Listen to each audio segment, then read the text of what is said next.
it's a good idea that race shouldn't play a factor into how you get into school or not. But I think for the college standpoint, it makes sense for them to do it.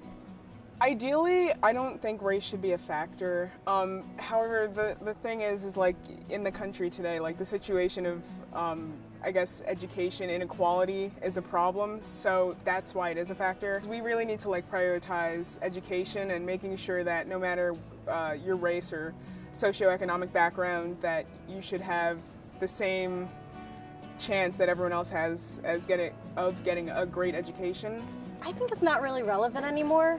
I think there was a time where we needed diversity and it was essential to make sure that we were like being even and fair, but I think in today's society we should be basing ourselves on who's most qualified, who deserves to be here, and hopefully some diversity does come out of that, and I hope that helps the process, but I don't think we necessarily need it.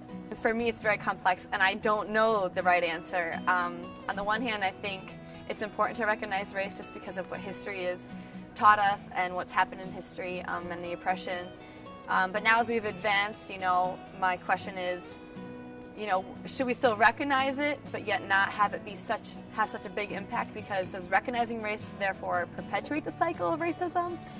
So I think affirmative action policies have become pretty controversial, but I still think that the policy, kind of the historical discrimination that has been in the system that we operate in, it definitely is important for colleges to look at all types of background, economic, racial, where you're from, if you're a first generation student, and things like that. So it's not to say that race should be the number one thing on the application process, but I definitely think it's important to recognize all student narratives and not completely eliminate race from the process, because it does contribute a lot to your experience as a whole. Just like if you're a legacy at Ithaca College, you get special consideration. I definitely think that if you are someone from a person of color, that should come into account as well.